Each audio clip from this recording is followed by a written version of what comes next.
Welcome to the Big Fat Real Estate Checks podcast with Marco Kozlowski, where we help investors like you get the knowledge and skills you need to replace your JOB with passive cash flow for life. Hey everyone, welcome to Big Fat Real Estate Checks. My name is Marco Kozlowski. I'm here with Gabriel Araisha to my left or right, depending on how you're looking at us right now.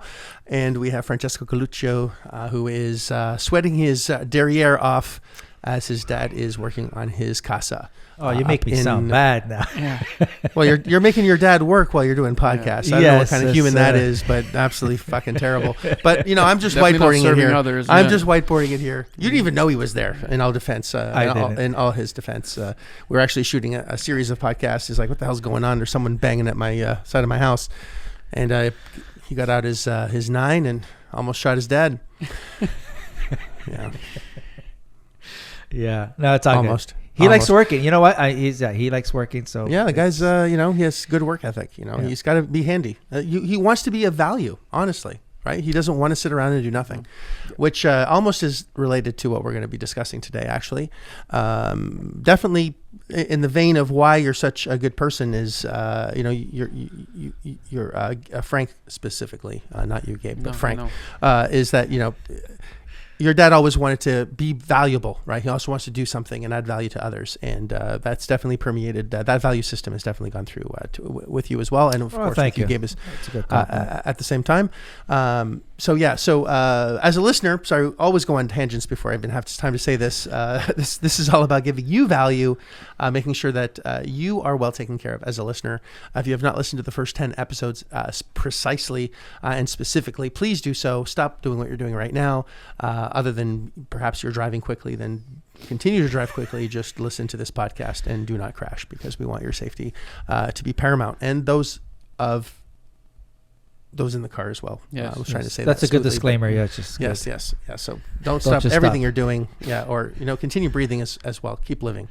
But do listen to the first 10 that explains asset-based lending, how we're able to buy assets at pennies on the dollar through skills, and you don't need money to make money. You actually need skill sets in order to make money, which is what you learned in school, except they give you the wrong skill sets. They give you the skill sets to work for others, and we empower you with the skill sets to actually help others, not work for not just one boss, but serve as many humans as possible to generate massive amounts of wealth.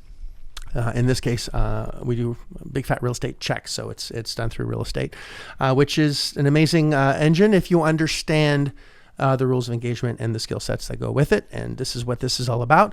Please like us, love us, share us, subscribe, leave us a review. 5 stars is always welcome. And if you don't want to give us a 5-star, don't worry about it. No big deal. Don't even give us a review at all then. Just be that way. We want 5 or nothing. 5 or nothing. That's it. And we're going to continue on the small series. If you have not listened to the last 4, 5, 6, it starts with mission, vision, and purpose. Start with that one at least. Once you've listened to the first 10, then start with mission, vision, and purpose. I think it's going to give you a really good insight as to what attitude you need to have as well in order to get into the business. Honestly, this is something that we should have done at the in the next 10 episodes. And if we could relabel them the next 10, then we would, but we can't, so we won't. And here we go. So we talked about whiteboarding on the last one. And I think now we're going to get into how to whiteboard properly or effectively, which is asking the right questions and the right kind of questions, and without ego or prejudice or whatever junk or baggage you have in your head that is going to stop you, which is really the last couple episodes that we have as well. But now we're getting to the meat and potatoes of asking the right questions, and not questions that are going to questions that are not going to serve you or the seller specifically or your counterpart, because it's not just about real estate. This is in life in general. Mm-hmm. So, Frank, I'll let you start since Gabe has started on the last couple. All right. No, it's all good. It's all good.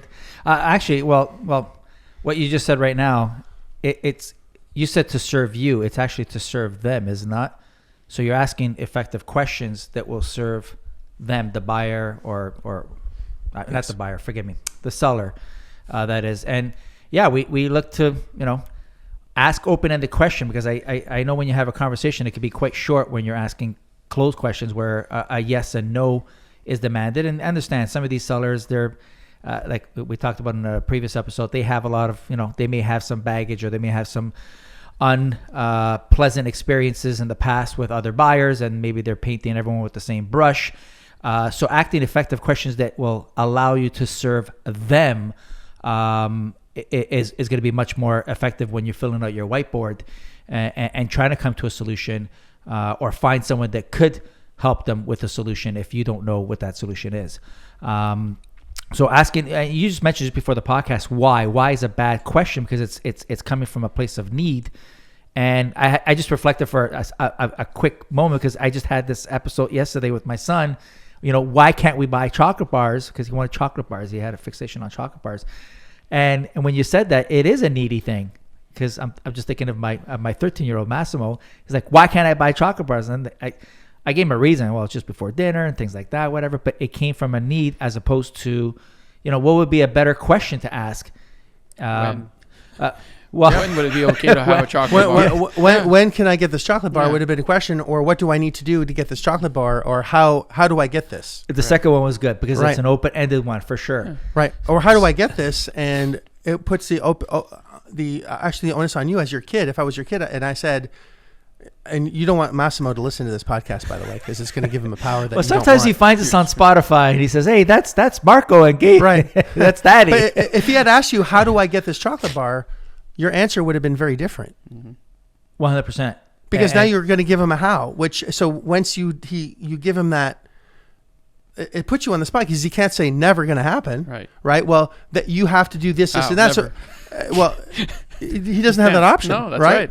So how do I get this? It's not on the table. And had he said that, you would have been, I don't know. It would have been it would have been a really powerful question. It would have been a head scratcher. Yeah. So the whole objective is basically he can't handle that. He'll look like you said. I got more grays are popping up, and I'm losing my brown one, so I got to be very selective when I scratch my head. But I don't even want to know what you're talking about. Yes, that's okay. But going back to asking effective questions, basically your whole objective is to have that other person, not compel them to talk more, but to open up. So you can start filling up. Well, compelling, I don't like the word compel. I was trying to think of another word, but I compel you to do this. Well, I like compel. I feel compelled to tell you is not bad. It's okay. I prefer, what's the word that you want to invite them to influence, open up. Invite them. Influence could be, convince is the word I don't good. like. Yeah, convince is terrible. I don't want to convince anyone of anything, because if I have to convince you, I don't want to, don't worry about it. I'm not here to convince you.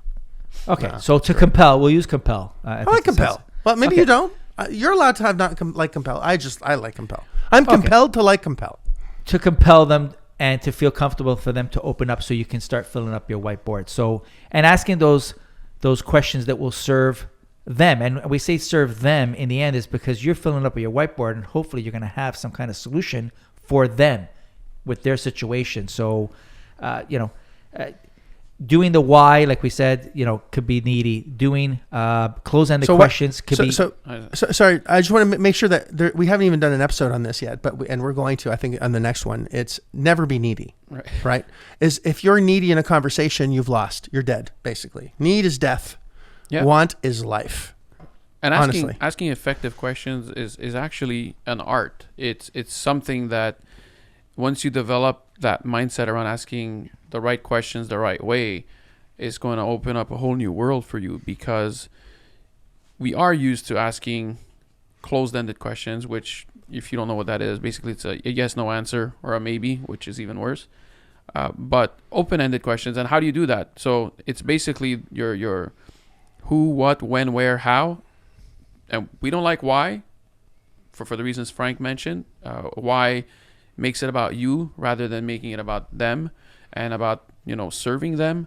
So that's how you ask the right questions. They have to start with that. And the last thing you want to do is start questions with verbs, because if you start questions with verbs, are you doing this, or are you going to do that, or isn't that what you want? Isn't that what you want? Do you want this? Do you want that? Anything that starts with a verb will end up with it's filling air, because they're gonna give you an answer and you're gonna be able to do nothing with that answer other than ask another question. So if you ask the right questions the right way, and you invite them to open up with that question, then suddenly they're talking and you're listening. And of course, that's the second kind of leg to the question is you can ask the perfect question, but if you don't listen to their answer, then, it's a wasted moment. But the idea is that in their response, they'll give you information that you can add to your whiteboard. And that's how you fill up your whiteboard. It starts blank and you fill it out with the information that they give you to your questions. And then from there, you can ask more questions in order to really get to the source of their issue, their problem, and then solve it.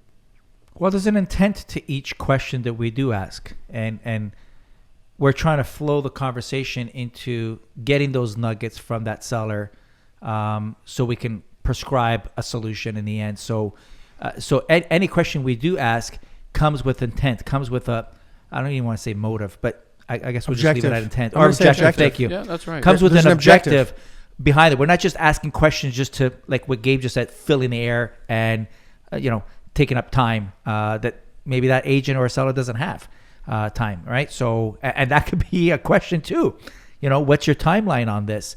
When do you want to get out from the property or stuff like that, where they can open up? What's the situation? Can you tell me a little bit more about X, Y, Z or Z?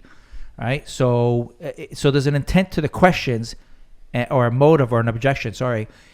In order for you to fill up your whiteboard so you can possibly come to a solution that will suit the seller, not you. Like I know in a previous episode you had a very good analogy, Marco, where you're eating the food and your success is actually the poop, which is the byproduct. So that stuck with me. But it's true. But the food gives you energy and nutrition and your vitamins, and that's the food part. And you take care of your body, and your poop is your byproduct. But yeah. Well, the poop is actually the money, which is the fertilizer that's going to give you more food, technically, right? If you think about it. Yeah. Yes, absolutely. You can turn the poop into fertilizer. And the fertilizer is necessary in order to grow more food. Correct. Right? So it's an ecosystem. So we're basically a recycling program for the next food that we're going to have if we're living on the land, right? So, and that's all money is fertilizer to grow more things, right? We want to grow a car, we have fertilize it, and then we get a car. And, and as weird as that analogy is, and as much as this could seem like a tangent, it's really not, in that in order to get abundance, we have to serve others. And in order to serve others, we have to find out what others' needs are or wants. And if we can figure out what people need and want, go out and go give it to them, there's an opportunity to make millions by serving and helping others. My intention is never to make money. My intention is to serve and then see, where the opportunity is to make money if there is. But if there's no service first, there's no money to be made. I'm not interested, right? Because I'm not serving enough. And the more people you serve, the more money you make. But my focus is not money. It's service first. The byproduct will be, the poop is the money. So how much poop can I get by feeding as many people as possible, if that makes sense? Yeah. So I want to feed those people. And I can't feed them unless I ask great questions. Right? All great businesses are built upon great questions. What's the need? Serving. But you don't know how to serve unless you ask great questions, which is back to the root of the whole point of this podcast, right. is not, does the property need any repairs? Yes. Okay. Does that serve you? That doesn't serve me. No. Like now I have to ask another question. Well, what are they? Which is what I should have said first, or how much will it cost? Right? So there's asking a question that doesn't serve at first seems, easy to do, but actually a lot harder to implement. And generally, when I first start mentoring someone that's in the program, we start with how and what questions exclusively. So only ask how and what questions for the rest of the day. For example, how am I supposed to do this? What do you expect me to do here? Or how is this going to serve? So it's actually pretty hard. And without, by the way, having the word I or me or in it is even harder, but that's another conversation for another day. But yeah, so asking the right questions is very, very important. Frank, I don't know if you're trying to say something. Your lips are moving. No, are they? Your lips were moving, nothing was coming out, which is very strange. It's funny, he's holding his mic to make sure it doesn't sag. It's his mic needs Viagra. I broke my mic and it keeps going down, and if I keep talking, I'm gonna have to go a little bit lower over here. I don't know how low it goes, but it's still going. So Frank, don't make it weird now. We don't want to do that. Linda. Yes. No, I again, it's going back to, you know, plain doctor in the end. You're a doctor. In any business, you're trying to find, you know, what the core problem is. So in real estate, what the core is exactly. Yeah. Not So you're trying to why. find what exactly. Once you find what the core problem is by, you know, whiteboarding, and then hopefully you can come with, you know, a solution to their problem. And sometimes it's money, sometimes it's not money, sometimes it's, you know, time, whatever their ambition, whatever their goal is. Some of them don't give a shit about the money. They just want to move and, you know, get rid of the property they have here and move down closer to their grandkids. But you won't know that initially until you ask effective questions about the property, obviously, because it does, you know, come down to, you know, making sure you're buying the right property for sure, number one. But number two, how can you serve that person so he can move on or she can move on to move closer to their grandkids, and you know, they can enjoy the rest of their lives down there, or whatever their goal is. But you won't know that until you peel that onion back through effective, intentional questions that's going to serve that buyer. I mean, that seller. Without seeming needy specifically.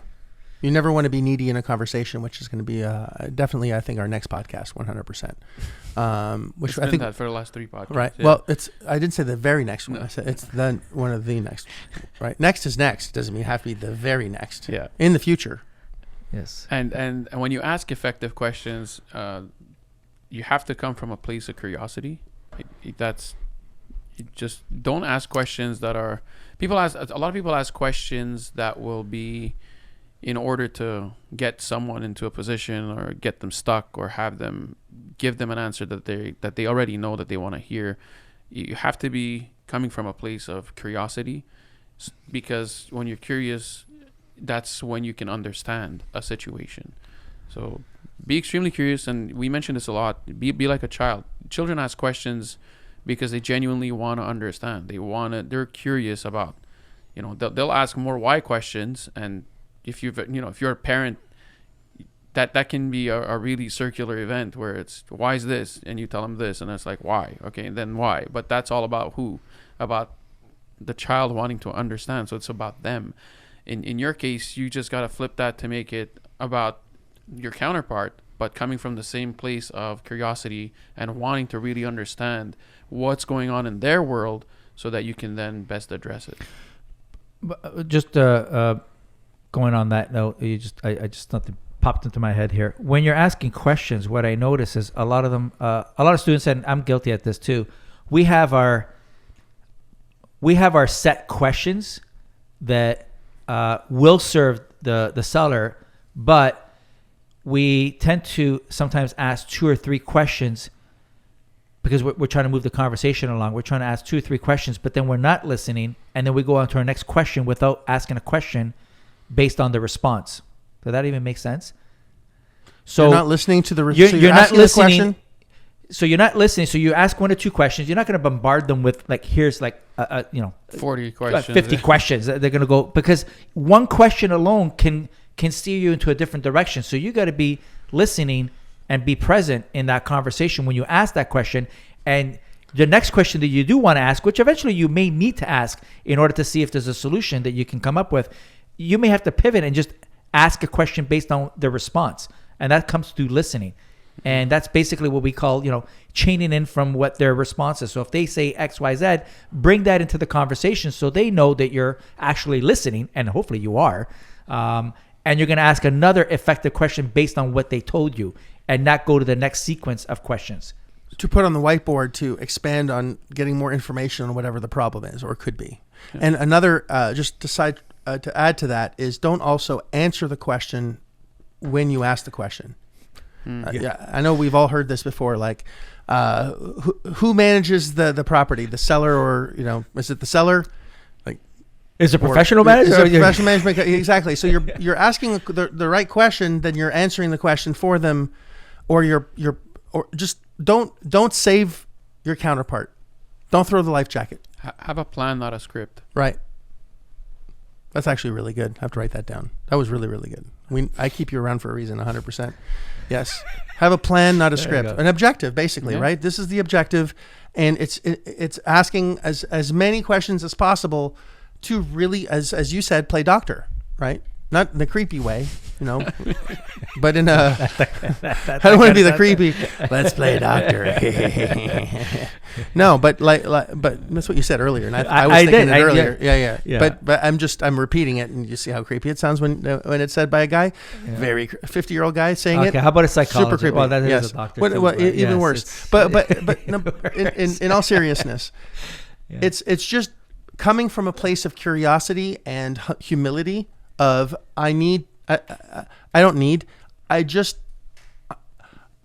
me paint the picture. Paint me the picture, right? Paint me the picture for my whiteboard. Explain this to me so I understand it. So I can take this back to the office, explain exactly what the situation is, so I can take this back and look at it from afar. Paint me the picture. Have them paint you the picture. You're not painting them the picture because, again, you don't matter. So that might be a good visual that we can bounce off of. But they want to paint on your whiteboard, basically. Has nothing to do with you. They're painting the picture. You're not painting it. You're not bringing in your skill sets. They're taking their knowledge and putting it onto your whiteboard. Now, there comes a point where the seller may tell you to F off because it's personal. Maybe some of your questions are personal, or they perceive them as personal. And some of them may need to be personal in order for you to get a good picture of what their situation is. And that's why we go through a process before we get there. We have some set questions just to get a feel what's going on. And then, and we get those personal questions you can diffuse, right, by allowing them not to answer at first. Well, or it's not the right time. Like how much do you own the property? It's just hi, my name is Marco. How much do you own your asset? It's a stupid question. It's just not. It's like timing is it's an effective question, just not at that time. That's the whole thing. Context and content, right? Having the right content in the right context. That's all. Which I don't think we've done in that episode, but maybe we should. We'll have to listen to this episode to figure out what we're going to do in the future episodes, by the way. That's usually how it works. But coming back to effective questions, right, I think we hopefully nailed it, is ask questions that'll move that'll paint the picture better, right, without seeming needy. So needy questions generally start with why. No questions are is this not what you want? Verb questions, right? So something that starts with a verb or that's going to lead down the wrong direction or have an assumptive tone to it. Or that results in a yes or no answer. Yeah, which doesn't give you any value, right? Which doesn't give, and sometimes we want a yes or no, but just in general, on a number we want that, but not on finding out more of what's going on. Situation. In the caramel side, for those of you that are in the program and know what the hell I'm talking about. The caring about them, nurturing them to a solution. All right. So, anything else? I think we're pretty much. No, try it. Go out there. Yes. Ask, Gabe, go ahead. Yeah, take it away. Try it. Ask. Go out there this week and ask. Anytime you have a why question, trying to catch yourself asking the why question and ask yourself how you can rephrase that to not a why question and see if you can get more out of the response. And if you do it, I really hope you do it because it's going to help you grow. But if you do it, and feel free to share it with us. Tell us what your initial question was going to be, what it became, and what the results of that was. Whether it's extreme failure or success, we don't care. We're just happy to celebrate both. But we might actually share it on the podcast and be able to help others that way. So, yeah. And we'll celebrate your wins and your losses. And the fact that you've actually tried and it's not gone your way, you've learned something from that. And then you repeat that as often as necessary until you get the W, which is important. You got to take action. If you don't practice, you'll get nowhere. So go ahead and send that to Marco at marcokozlowski.com. Perfect. Frank, last words? Excellent. chapter. That's great. Thanks, Frank. I appreciate that. Guys, thanks very much for being on the podcast today. Love it. Oh my gosh, that was great. And I've never seen Frank speechless. First time in my whole life. I love it. We're going to leave it that way. So as a listener, I appreciate you very much. Hopefully you're having as much fun listening to this as we are putting this together. Again, like us, love us, share us. Make sure you distribute this on as much social as you can so we can spread out the word of really liberating and empowering others to take control of their lives, ask great questions, have a whiteboard, and really serve as many humans as possible at the same time. And the more humans we help, the better life becomes, really. And it feels really good to give back. And we really want to give back to you, the listener. And if you can give back, and everyone pays it forward, it's going to be an amazing place to live. And that's what we're looking for at the end of the day. No matter what your political beliefs are or religious beliefs, at the end of the day, we're all humans. And we just want to help each other become better people. And that's all I got to say about that. So appreciate you. Have a great week and crush it. Gentlemen, thank you so much as well for being my brothers from another mothers. And have yourselves a great week. And we will talk to you on the next podcast. Bye for now. Doodles. Ciao, ciao. If you like this episode of Big Fat Real Estate Checks, then show some love by leaving a comment and a good rating. Also, as a thank you for tuning in today, we've got a special free gift. The journey to passive cash flow for life starts by finding deals, and it's easier than you think. Simply go to getdealsbytuesday.com, enter your email address, and we'll send you a free quick start course called Deals by Tuesday. Even if it's 11 p.m. Monday night, this course will show you how to find discounted real estate deals by Tuesday. It's that fast and simple. Go to getdealsbytuesday.com and start your journey toward life-changing cash flow today. Thanks for tuning in, and we'll see you on the next episode.